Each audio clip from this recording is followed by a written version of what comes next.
방안에서 즐기는 콘서트와 미술 전시, 꽃이 만개한 봄날의 풍경까지 코로나19의 확산이 계속되면서 온라인을 통한 각종 원격 행사들이 이어지고 있다. 콘텐츠의 긍정적인 힘을 활용해 사람들의 지친 마음을 위로하고 활력을 전하는 것이다. 이러한 콘텐츠는 최근 들어서는 4차 산업혁명 시대 온라인의 발달과 결합하면서 더 강력한 힘을 가지게 되었다. 대한민국의 이름을 세계에 알리고 있는 한류 열풍도 그중 하나. 때문에 정부는 민간이 주도해온 한류를 확장해 신한류로 만들고 보다 체계적인 산업화를 이루겠다는 계획이다. 이를 위해 정책금융투자와 콘텐츠 관련 스타트업 기업 등을 지원하고 연관 산업의 수출 판로 개척까지 도움을 줄 계획이다. 성공한 하나의 콘텐츠가 다양한 산업의 확대를 이끄는 만큼 콘텐츠 제작이 무엇보다 중요하기 때문이다. 삶의 풍요와 함께 산업의 성장까지 이끄는 콘텐츠와 문화의 힘. 대한민국이 콘텐츠 산업 강국이 되기 위해 현 시점에서 필요한 정책은 무엇일까? 한국콘텐츠진흥원 김영준 원장을 통해 들어본다.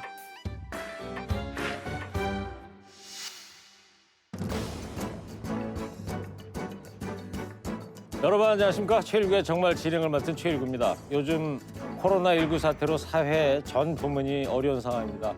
그런 가운데서도 방탄소년단의 세계적인 인기나 영화 기생충에 오스카 사관왕 등 문화 콘텐츠 분야에서는 국민을 즐겁게 하는 소식이 이어지고 있습니다. 그야말로 문화 콘텐츠의 힘이 세계적으로 인정받고 있는 신한류의 시대인데요. 이를 우리 산업 전반으로 확산시키기 위한 노력도 이어지고 있습니다.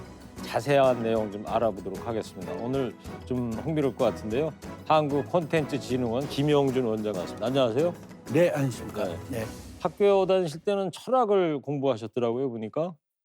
예, 그렇게 네. 했던 것 같습니다. 필로소피. 예. 예, 지혜를 사랑하시다가 이제 콘텐츠를 사랑하는. 네, 네. 콘텐츠 그러면은 뭐 국어 사전적 의미로 하면은 뭐 정보나 내용물 이런 건데요. 그죠? 이 문광부의 어떤 특수법인으로 돼 있는 거고요. 그죠? 네, 예. 네. 본부의 위치는 어디 있습니까? 전남 나주에 위치하고 있습니다. 혁신도시에. 예, 혁신도시에. 예. 그러면 여기 상암동인데 상암동 여기 분원이고요. 전국에 예, 이런 저희가 분원이 뭐 또 몇 개가 있나 보죠? 방송 제작센터하고 그다음에 스튜디오, 그다음에 일부 방송 기업들 지원하는 시설이 있고요. 강화문에도 기업 예. 육성 CKL 지원센터라고 했어요. 거기는 이제 주로 스타트업들 지원하는 콘텐츠 스타트업들 지원하는 시설이고, 그다음에 홍릉에는 인재 캠퍼스라고 해가지고요. 인력 양성을 전담합니다. 그다음에 우리 예전에 이제 콘텐츠 진흥 위치했던 역삼 분원에는 사회적 가치 추진단이라 해서 거기에 이제 공정상생센터, 그다음에 뭐 대중문화예술 지원센터들 주로 예. 지원과 그런 거 하는 게, 그다음에 뭐 여러 군데 있습니다. 예. 그뭐 판교에도 글로벌 네. 게임 허브 센터에서 판교에도. 예. 대전에도 또 스튜디오 큐브라고 네. 주로 저 대형 드라마 제작 센터가 있고 그렇습니다. 예. 대중문화 기획도 하셨고 교수도 역임하셨고요. 네네. 아주 자칭 이제 한류 전도사 네. 자임하고 계시고. 예. 그리고 또 김재동 씨 그 토크 콘서트 네. 이걸 처음에 기획을 하셨다고 알고 있더라고요. 네네. 그때는 아마 지금 토크 콘서트라는 형식 자체가, 공연의 형식 자체가 많이 대중적으로 많이 이제 익숙하게 받아들여지고 있는데 그때 당시는 없었습니다. 예. 그래서 이제 김재동이 갖고 있는 가장 큰 장점을 대중들, 그 다중의 대중들하고 나눌 수 있는 어떤 장들이 뭘까 하다가 그런 토크 콘서트라는 형식을 만들었던 것 같습니다. 네. 예. 뭐 발명가 같아요. 그죠? 뭔가 없는 콘텐츠를 새로 만들어내시는. 뭐 그렇게까지 자, 요즘 뭐 코로나19 때문에 대중예술계를 비롯해서 문화계도 참 어려움을 겪고 있지 않습니까? 네. 뭐 대중음악 하시는 분들도 네. 행사들이 다 취소되고 그래가지고 네, 다들 네. 어렵게들도 네. 살고 계신데, 이 문화체육관광부를 중심으로 공연계 등을 지원하는 방안이 마련되고 있다고 들었는데요. 네. 콘텐츠진흥원이 어떤 역할을 여기서 하게 됩니까? 지금 지금 앵커님께서 말씀하신 대로 저희 콘텐츠 기업도 여러 가지 어려움을 겪고 있습니다. 가장 크게는 올 상반기에 예정돼 있던 국내외 행사들이 대거 취소됐습니다. 취소 또는 뭐 연기. 연기되거나요. 그래서 특히 이제 주요 해외 수출의 장이 될 수 있는 해외 마켓들이 줄줄이 취소가 되면서 콘텐츠 기업들의 해외 수출의 어떤 기회를 상실한 측면들이 있습니다. 그게 가장 큰 타격을 올 것 같고요. 네. 그다음에 이제 아시겠지만 이제 한류 스타들이 주로 하는 국내외 대형 콘서트라든지 무슨 팬 미팅 행사 이런 행사들이 이제 취소되면서 한류 스타들의 활동들이 좀 위축이 되고 그 연관된 한류 기업들의 그 매출들이 하락하는 이런 상황이죠. 예. 상황입니다. 근데 지금 어쨌든 저희는 그 콘텐츠 산업을 담당하는 기관으로서 문화체육관광부와 함께 이 코로나19 사태가 진정 또는 종식이 된다면 이런 여러 가지의 그 콘텐츠 기업들이 직간접적으로 입었을 피해들에 대한 여러 가지 종합적인 지원 대책들을 지금 예. 준비하고 있습니다. 알겠습니다. 준비하고 있고요. 저희 콘텐츠진흥원은 이제 우선 선제적으로 이 건물을 비롯해서 저희가 소유 또는 관리하고 있는 건물에 입점해 있는 점포들에 대한 임대료를 향후 6개월간 50% 할인해준 선제적인 조치를 예. 취하긴 했습니다. 지금 하고 계세요? 네네 그러고 있습니다. 정말 잘하셨습니다. 네네. 착한 임대료 운동 콘진원에서도 하고. 뭐 민간에서 자율적으로 많이 일어나고 예. 있으니까요. 공공기관에서 당연한 책무라고 생각합니다. 알겠습니다. 네. 제가 이 콘텐츠 진흥원 홈페이지를 들어가 보니까요. 네. 이렇게 써 있더라고요. 누구나 콘텐츠로 일상을 풍요롭게. 그죠? 네. 예. 어떤 의미입니까 이게? 한국 콘텐츠 진흥원의 역할과 함께 소개를 좀 해주실래요? 저희 기관은 2009년도에 콘텐츠 관련 장르별 기관들이 이제 통합되어서 출범한 이제 만 11년 차에 접어들었죠. 예. 그- 설립된 지 11년 된 겁니까 그러면? 네, 그렇죠. 각 기관들 그때 당시에 뭐 방송산업진흥원, 게임 개발진흥원이라든지 문화 콘텐츠진흥원 이런 문화 콘텐츠와 관련된 기관들이 통합을 했습니다. 통합을 그제는 해서 뿔뿔이 흩어져 있어요. 예. 그러면 김 원장님은 몇 대 원장에 취임하셨어요? 제가 지금 4대 원장입니다. 4대시고. 예. 잘 아시겠지만 저희는 이제 방송, 그다음에 음악, 게임, 만화, 애니메이션, 캐릭터, 패션 뭐 이런 다양한 장르 콘텐츠를 사업에 대한 제작 지원, 그다음에 이 콘텐츠 산업을 진흥시키기 위한 여러 가지 정책들 입안해내기도 하고요. 그다음에 콘텐츠 관련 기업들을 육성시키기 위한 그런 기업 육성 지원 사업들, 그다음에 기업 콘텐츠를 직접적으로 창작하는 창작자들이나 콘텐츠 기업에 필요한 전문 인력들을 양성하는 사업들, 뭐 이런 다양한 콘텐츠 산업의 어떤 성장과 진흥을 책임지는 기관이라고 보시면 될 것 같고요. 네. 그 다음에 이제 제가 그 부임하면서 내걸었던 어떤 비전 또는 미션이라고 할 수 있을 것 같아요. 누구나 콘텐츠로 일상을 풍요롭게는 말은요. 지금 이제 콘텐츠 산업의 환경이 요즘 뭐 1인 유튜버들도 그렇죠. 나오고 이런 것처럼 소위 말해서 이제 생산자와 소비자의 경계가 무너졌습니다. 즉 생산자가 곧 소비자가 되는 거죠. 그렇죠. 그런 의미에서 이제 전 국민이 자유롭게 콘텐츠를 활용하고 이를 누릴 수 있는 어떤 그런 산업 환경을 만들어 보자. 그래서 궁극적으로는 국민들의 일상의 삶의 질을 좀 높여주고 일상을 좀 풍요롭게 만들어 볼 수 있지 네. 않느냐. 그런 취지에서 이제 알겠습니다. 만들. 콘텐츠로 일상을 풍요롭게. 예. 제가 전에 읽었던 책 중에 네. 이 모든 세상은 이야기로 이루어져 있다. 네, 이런 네, 이야기가 아직 기억이 나는데 네. 그것하고 좀 일맥상통이 되는 것 네. 같아요. 올해 콘텐츠진흥원 예산이 작년보다 많이 늘은 걸로 알고 있는데요. 한 25% 정도 오른 걸로 알고 있는데 그만큼 콘텐츠 산업 육성에 좋은 소식이 아닐까 싶은데요. 올해 예산의 핵심은 어디 있다고 봐야 됩니까? 저희가 이렇게 증액된 예산의 어떤 쓰임새는 저희가 2019년도 지난해 9월 달에 저희 문화체육관광부와 우리 콘텐츠는 이제 주로 주도해서 대통령님을 모시고 범부처 그 사업인 콘텐츠 3대 혁신 전략이라는 거를 발표했습니다. 네. 콘텐츠 산업 3대 혁신 전략을 발표했고요. 그래서 원래 2020년도 예산은 2019년도에 발표된 3대 혁신 전략을 실현화시키기 위해 거기에 수반되는 예산들이 확보된 측면들이 있습니다. 그래서 예를 들어서 뭐 그 신한류 관련 사업들이 한 190억 정도 증액이 됐다는 시나리오. 신한류. 신한류. 예, 죄송합니다. 신한류 사업이 한 제가 190억, 죄송합니다. 잘못. 190억 정도 증액된 예. 사업이라든지 그다음에 이제 실감 콘텐츠 관련 사업들이 실제적으로 한 700억 정도 늘어났는지. 실감 콘텐츠라는 거는 AR, VR 그거 말씀하시죠? 뭐 일반적으로 AR, VR을 많이 생각하시는 거예요. 말 그대로 그 콘텐츠를 그 향유하는 당사자들의 몰입감을 높이는 모든 콘텐츠입니다. 그래서 AR, VR, XR, 그 다음에 뭐 홀로그램, 그 다음에 미디어 파사드, 뭐 미디어 아트 이런 것들 다 거의 해당될 것입니다. 예.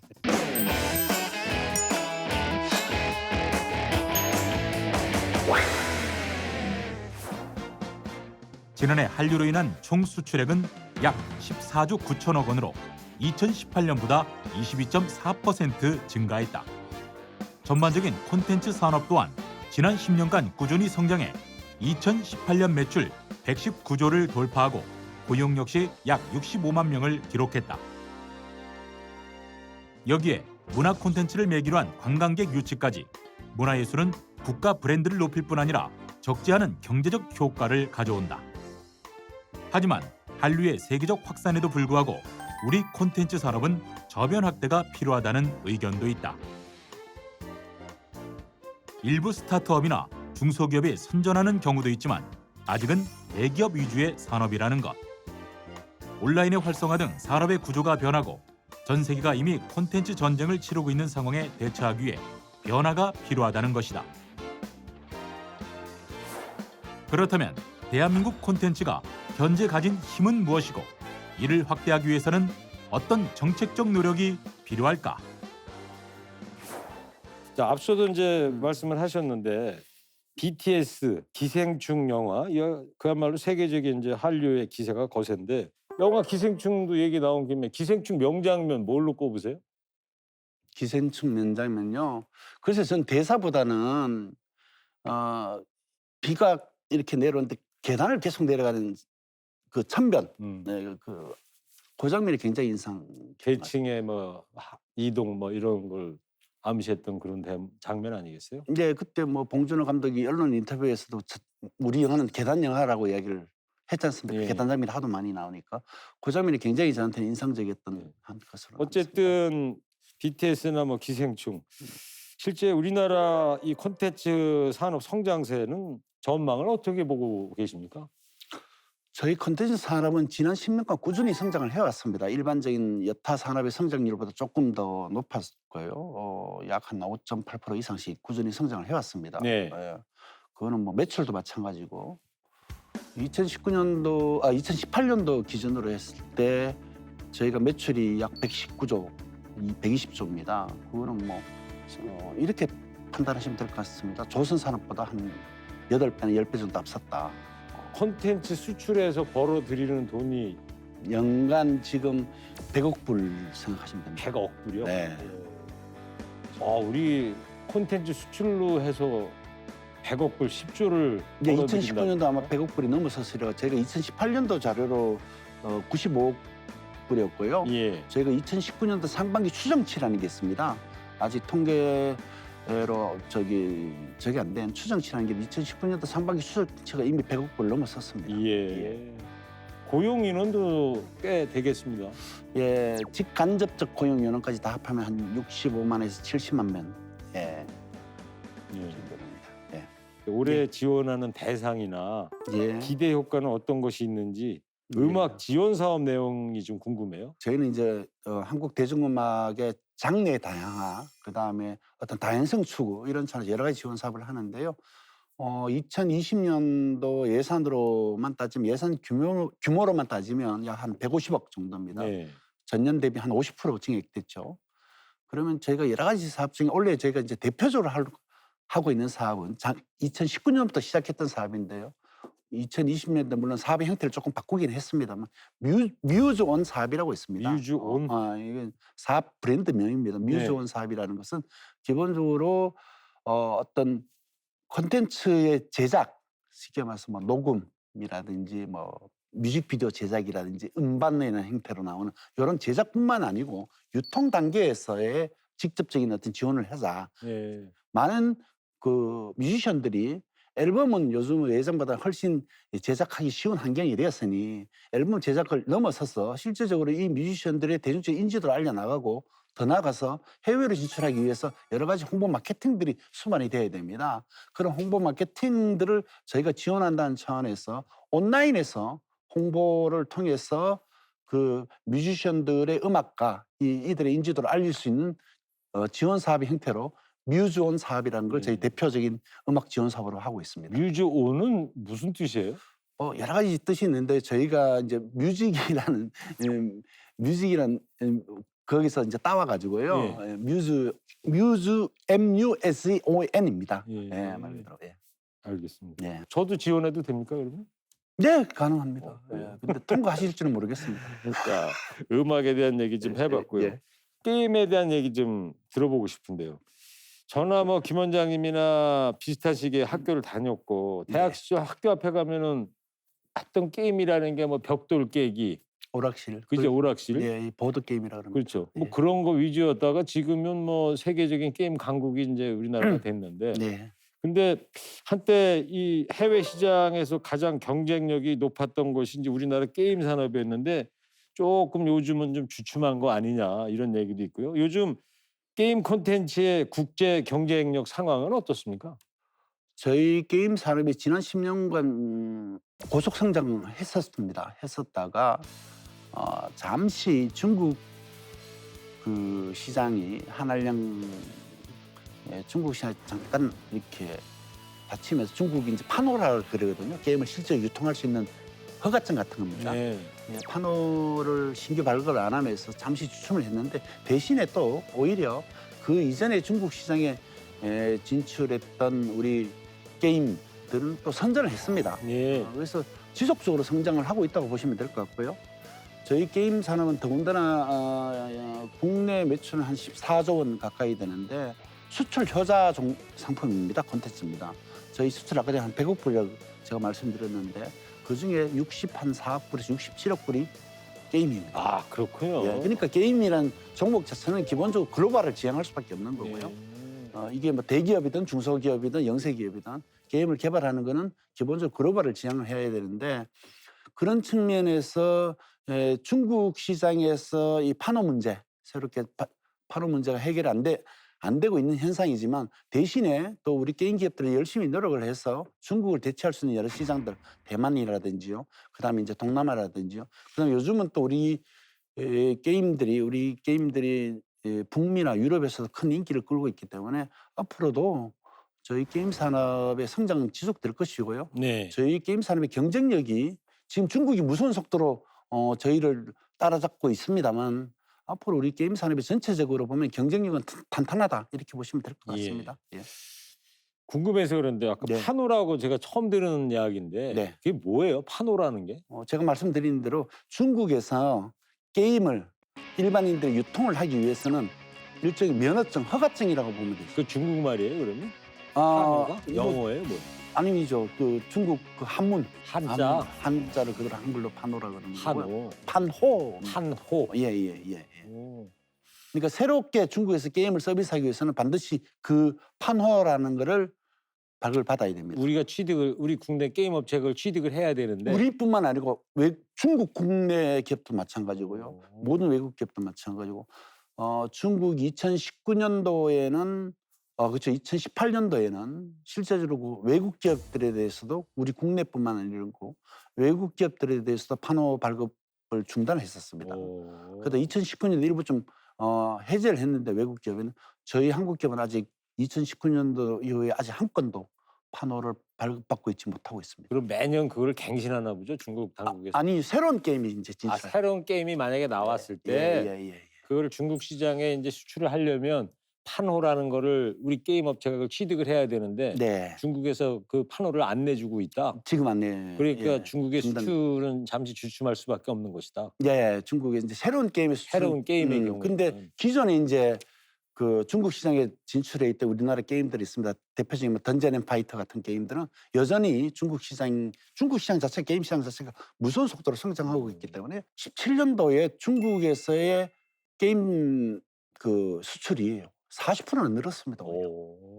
2017년도 통계를 보면 그게 이제 오히려 새로운 게임들이 중국 시장에 진입하기에는 좀 어려움이 있었지만 기존에 이미 중국 시장에 진출했던 우리의 게임들이 여전히 중국에서는 강세입니다. 알겠습니다. 예.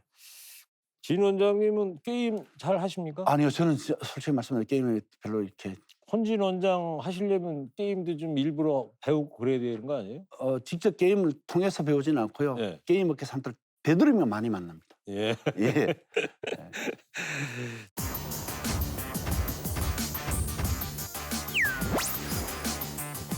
e스포츠를 성장 기반을 마련하는 쪽, 생활 속의 e스포츠로 자리 잡게 만들어줍니다. 한류를 확산하기 위해서는 민간과 저희 같은 기관이나 공공기관의 정부 부처의 협력이 무엇보다 중요합니다. 예전에 한류의 일방적인 어떤 진출의 한계를 좀 넘어서 보자라는 차원에서 이제 신한류라고 표현하게 된 것 같습니다. 자, 앞서 음악 산업 지원에 대해서 먼저 살펴봤는데 최근에 헌진원에서 콘텐츠 신한류를 중시하고 있다고 하는데요.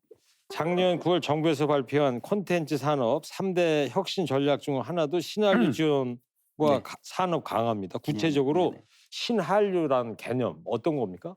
한류는 민간 주도형 산업입니다. 예. 지금까지 한류 저희가 20년이 조금 남짓됐는데요. 실제적으로 민간이 이끌어온 산업이죠. 그래서 이만큼 성장을 시켜놨고요.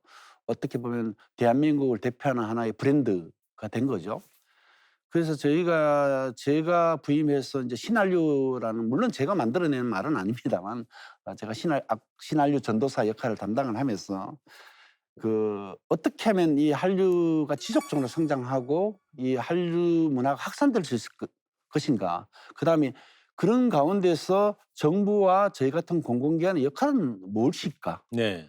그다음에 지금 그 과거의 한류 정책들을 놓고 봤을 때 이게 별로 이렇게 체계적이거나 종합적이지 못했다. 이런 반성과 고민에서 출발했던 것 같고요. 그래서 일방적 진출만을 지향하는 것이 아니고 말 그대로 쌍방향적인 네. 어떤 교류를 좀 증대를 시키고 한류가 하나의 콘텐츠의 소비뿐만 아니고 문화를 확산하기 위해서 여러 가지의 교류, 흔히 말하는 소통과 공감을 기반한 교류 사업들을 좀 증대를 시키고요. 또 지금은 아시겠지만 저희가 이제 K-팝과 그다음 K-무비 같은 이 콘텐츠 산업의 성장이 다른 여타의 산업의 성장을 수출을 이끌고 있습니다. 대표적으로 뷰티, 화장품, 그다음에 이제 의료, 헬스죠. 그다음에 이제 관광 이런 것들이 직접적으로 저희 콘텐츠 산업하고 연관된 산업이 있는데 이 연관 산업과의 어떤 동망 성장을 어떤 견인해 나가는 종합적인 정책들이 좀 마련돼야 될 것 같고. 알겠습니다. 그래서 말 그대로 이제 다양한 분야로 확대된 콘텐츠를 어떻게 더 다양한 지역으로 확산시킬 것인가. 거기에 그렇게 확산되기 위해서는 실질적으로 어떻게 교류를 더 증대시키고 쌍방향 교류를 말씀드립니다. 그런 차원에서 기존의 예전에 한류의 일방적인 어떤 진출의 한계를 좀 넘어서 보자라는 차원에서 이제 신한류라고 표현하게 된 것 같습니다. 알겠습니다. 예. 자, 콘텐츠 산업 3대 혁신 전략의 구체적인 실행 기관 중에 이 한 축이 이제 한국 콘텐츠 진흥원, 네. 헌진원이 될 텐데요. 네. 그중 하나가 이제 또 콘텐츠 수출 지원입니다. 구체적으로 어떤 지원을 하고 계십니까? 저희 한국 콘텐츠 진흥원이 해외에도 저희 비즈니스 센터 그다음 마케터가 있습니다. 예. 해외 비즈니스 센터와 마케터들은 실질적으로 한국 콘텐츠들을 해외로 수출하는 전진기지 역할을 하는 곳이죠. 말씀 그렇게 하십니다만은 네, 피부에 와닿질 않아요. 자, 그 미국에 어디 있어요? 그러면 LA에 있습니다. LA에 그런 콘텐츠 진흥원 비즈니스 센터. 비즈니스 센터가 있어요. 네. 거기서 무슨 일들을 하는 거예요? 여러 가지 일들을 합니다. 이제 자체적인 사업들도 하고요. LA 이제 대표적인 사업이 LA 스크리닝 사업이라 그래가지고 그 방송 영상 콘텐츠들을 미국의 바이어들에게 소개시켜 비즈 매칭을 이루. 우리나라 방송 콘텐츠를. 네, 예. 물론 밉TV나 미컴 같은 그렇게 대규모는 아닐 거고요. 그런 LA 스크리닝 같은 그런 독자적인 사업들도 하고 있고요.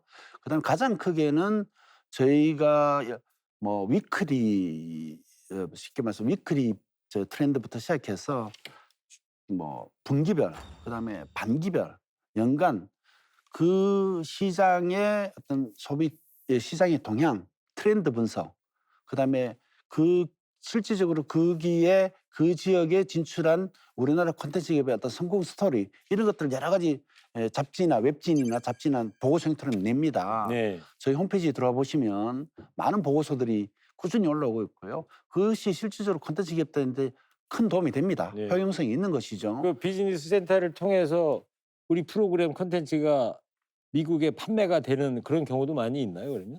그런 뭐 성공 사례는 뭐 많습니다. 아. 직간접적인. 예. 그렇군요. 특히 아시겠지만 저희가 이제 심천에도 비즈니스 센터가 있는 중국에 예. 북경에도 있고 심천에도 있는데 심천에는 주로 스타트업들이 집적화 도시거든요. 여기가. 그래서 우리가 콘텐츠 스타트업들이 심천을 통해서 많은 여러 가지 성과들을 올리고 있습니다. 직접적으로 수출을 한다든지. 게임입니까, 그러면? 게임도 있고요. 그다음에 다른 콘텐츠들도 있고요. 애니메이션과 복합 콘텐츠, 융복합 콘텐츠를 아, 그런 것들도 있고. 그렇군요. 그래서 투자도 많이 투자 그룹들하고 어떤 연계도 시켜주고요. 예. 예. 각종 수출 정보도 주고 그렇습니다. 예. 예. 자, 그 앞서 또 게임 산업의 경쟁력에 대해서 이야기를 했는데 e스포츠 분야도 현재 우리나라가 이제 최강국으로 알고 있거든요. 예, 종주국이라는 자부심을 아직까지 갖고 종주국. 있습니다. 예. 국내도 그렇지만 해외 e스포츠 인구도 그 규모가 이제 상당히 크다고 들었는데 예. e스포츠 지원도 강화할 것이라고 하는데 어떤 내용인가요? 아시겠지만 e스포츠는 프로 구단 중심입니다. 현재 그렇게 알고 있습니다. 네. 일반인들이 이 e스포츠를 어떤 그 성장 기반을 마련하는 쪽, 그 다음에 그 인프라들을 구축하는 것이죠. 성장 기반을 마련하는 쪽, 그 다음에 생활 속에 e스포츠로 자리 잡게 만들어주는 거예요. 그러니까 누구나 이 e스포츠를 즐길 수 있도록 하는 생활 속에 어떤 기반을 확충한다는 차원에서 한 예를 들자면 부산 같은 경우에는 융복합 경기장입니다. 네. 그러니까 융복합 경기장이라 하면 실질적으로 e스포츠 경기만 벌어지고 있는 것이 아니고 그 경기장 안에서 e스포츠와 또는 게임과 관련된 여러 가지 행사들, 그다음에 뭐 코스프레 쇼 같은 것들도 이루어질 수 있도록 하고 하는 뭐 체험도 가능하게끔 하는. 그래서 그 자체가 e스포츠 경기 자체가 그 하나의 관광 자원으로 될 수 예. 있도록 만드는. 좋아하세요, e스포츠? 저는 이제 채널들이 있지 않습니까? 네. e스포츠 채널들이 있습니다. 가끔씩 한번 봅니다. 그럼 배우기 위해서 보는 거죠. 근데 보면 저는 잘 모르겠습니다. 근데 보다 보면 재밌습니다. 예를 들어서 뭐 카트라이더라 그러죠. 자동차 경주하는 그런 거는 우리가 이제 봐도 쉽게 이해가 되니까 예. 뭐 그런 거는 가끔씩 봅니다. 아, 그런 것도 e스포츠에 있습니까? 예. 그 맨날 뭐 이렇게 잡아먹고 터지고 뭐 그런 것만 있는 줄 게 알았더니. 아니고 예. 그저 7080 세대를 위한 e스포츠 이런 것도 한번 개발을 해보시죠, 그러면. 네, 제가 그래서 말씀드리는 게 생활 속에 e스포츠로 자리 잡게 만들겠다. 공간만 확충하는 게 아니고 네. e스포츠의 어떤 콘텐츠도 앞으로 개발해 나가실 네네네네. 바람직한 것 예. 같습니다. 네. 자, 이 신한류를 바탕으로 다른 산업의 발전까지 이끌어간다는 게 콘텐츠 산업 혁신 전략의 하나인 것 같은데요. 그런 차원에서 민간과 함께 하는 노력이 무엇보다 중요할 것 같습니다. 민간과 함께 하는 어떤 정책적인 노력이 있습니까? 한류를 확산하기 위해서는 민간과 저희 같은 기관이나 공공기관의 정부부처의 협력이 무엇보다 중요합니다. 반드시 있어야 되는 것이고요. 저희가 그 얼마 전에 문화체육관광부가 중심이 돼서 범부처 한류협력위원회라는 걸 발족했습니다. 네. 실질적으로. 그래서 이 범부처 컨트롤 타워가 생긴 것이죠. 한류 확산을 위해서. 그 한류협력위원회 밑에 실무위원회가 따로 꾸려집니다. 네. 그 실무위원회는 지금 많은 콘텐츠 기업들, 그다음에 민간의 전문가들, 그다음에 저희 기관이나 부처의 공무원들이나 공직기관의 직원들이 같이 실무 협의회를 꾸렸습니다. 실무위원회라고 그러죠. 2개월, 분기별 최소 1, 2회 정도는 지속적으로 열리면서 거기서 바람직한 어떤 협업 예. 모델들이 만들어질 것 같습니다. 알겠습니다.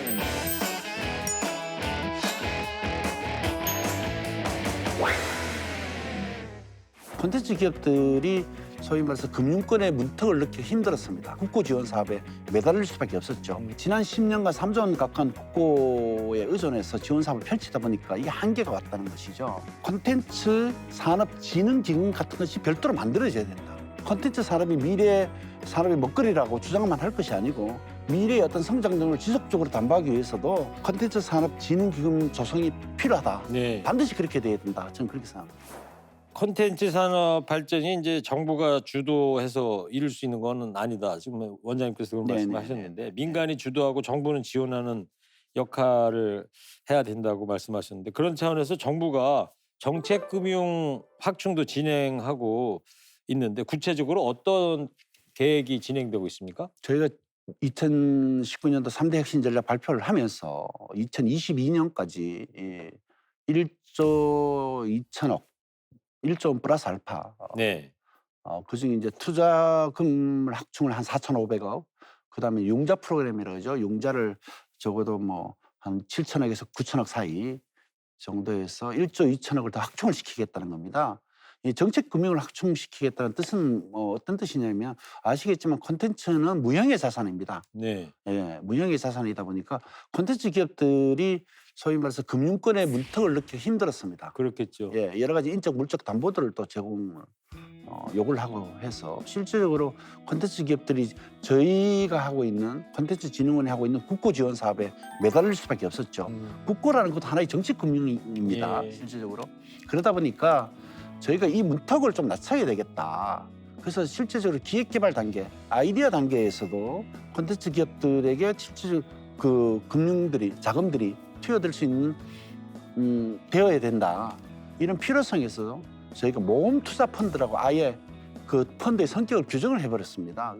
모금 투자 펀드의 어떤 이름에서도 아시겠지만 실질적으로 정부가 일정 정도 손실을 좀 감당을 하더라도 콘텐츠를 가감하게 초기 단계부터 초기 제작 단계부터 자금들이 지원될 수 있도록 하는 이런 쪽에 모금 투자 펀드가 하는 쪽이 있고요. 그다음에 이제 보증 단계, 저희가 신용 보증 기금하고 주로 기술 보증 기금이나 신용 보증 기금을 주로 하고 있는데 이제 보증 단계, 즉 나라 그 보증 기관이 신용 보증 기관이 보증을 써가지고 은행권에서 대출이 원활하게 될 수 있도록 하는 이 예. 보증 프로그램들을 좀 확대하는 이런 두 가지 축으로 진행되고 알겠습니다. 있습니다. 예. 그 콘텐츠 스타트업 그 지원은 어떻게 하고 계십니까? 저희가 광화문에 아까 전에 말씀드렸던 기업 육성본부가 담당한 CK 콘텐츠 코리아 랩이라는 겁니다. 예. 그러니까 대표적인 콘텐츠 스타트업 기업들 인큐베이팅 시스템입니다. 네. 광화문에 가면. 예, 그게 광화문에 있습니다. 가서 콘텐츠 기업들에게 실질적으로 업무 공간들도 제공을 해주고요. 콘텐츠 기업들이 미처 갖추지 못한 고가의 콘텐츠 장비들을 쓸 수 있도록 해주고 하는 이런 기업 육성 차원에서 스타트업들 직접적으로 지원하고 있습니다. 예.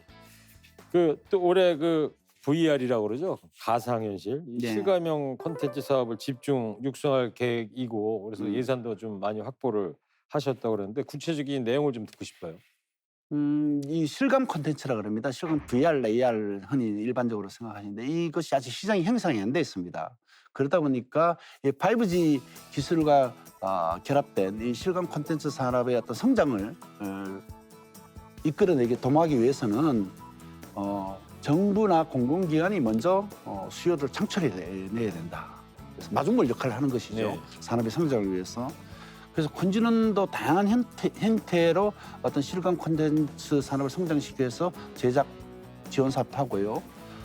수출 지원도 하고 여러 가지 지원책들을 하고 있습니다. 저희가 2020년도는 대표적으로 이 5G 그 기술을 기반으로 하는 실감 콘텐츠를 관광 자원으로 한번 만들어 보자. 어떻게 만드실 거예요? 그걸? 광화문입니다. 광화문? 이걸 이제 제가 그 5G 실감 콘텐츠 광화문 프로젝트라고 그러는데 광화문이라는 게 기본적으로 상징성이 있지 않습니까? 그래서 어떤 우리나라의 어떤 과거와 미래를 관통하는 어떤 문의 역할로 네.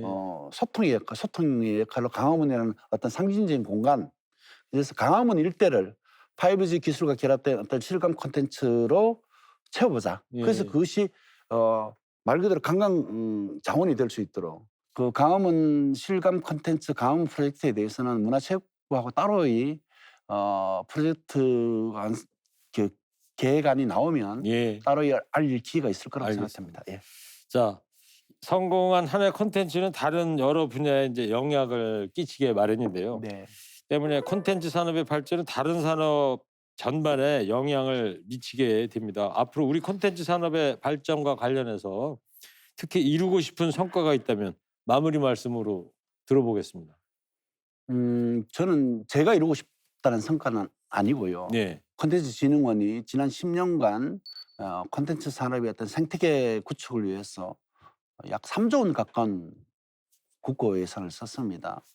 그러니까 인체에 비유하자면 이제 골격하고 몸의 형태는 만들어진 것이죠. 네. 그럼 이걸 우리가 인체를 생각할 때 몸이 건강하자면 피가 잘 돌아야 됩니다. 그렇죠. 혈액순환이 잘 돼야 예. 되지 않습니까? 그러면 이 혈류의 역할을 하는 것이 저는 금융이라고 생각합니다. 제가 그래서 3대 혁신 전략 중에 가장 많이 신경을 썼던 부분이 정책금융 확충이었던 것처럼. 그런데 지난 10년간 3조 원 가까운 국고에 의존해서 지원 사업을 펼치다 보니까 이게 한계가 왔다는 것이죠. 아시겠지만 국고 사업이라는 것이 그때그때 바뀌는 콘텐츠 산업의 환경에 능동적으로 대처한다든지 또는 중장기적인 어떤 전략을 세워서 미래의 성장을 담보한다는 하기에는 한계에 봉착했다. 그래서 저는 콘텐츠 산업진흥기금 같은 것이 별도로 만들어져야 된다. 이 반드시 필요하다. 콘텐츠 산업이 미래 산업의 먹거리라고 주장만 할 것이 아니고 미래의 어떤 성장률을 지속적으로 담보하기 위해서도 콘텐츠 산업진흥기금 조성이 필요하다. 네. 반드시 그렇게 돼야 된다. 저는 그렇게 생각합니다. 알겠습니다. 네. 네. 자, 지금까지 신한류의 전도사십니다. 한국콘텐츠진흥원의 김영준 원장과 이야기 나눴습니다. 오늘 나와주셔서 감사합니다. 네, 고맙습니다. 수고하셨습니다. 네, 우리 문화가 세계적인 관심과 기대를 모으는 신한류 절정의 시대입니다. 하지만 최근 코로나19 영향으로 문화예술계 전반이 어려움을 겪고 있는 상황인데요. 지금의 어려움을 잘 이겨낸다면 우리 콘텐츠 산업이 다시 한번 세계를 휘어잡는 기회를 맞게 될 것이라고 생각합니다. 콘텐츠 산업에 종사하는 모든 분들에게 응원의 메시지를 보냅니다. 저는 다음 시간에 다시 찾아뵙겠습니다. 시청해 주셔서 감사합니다.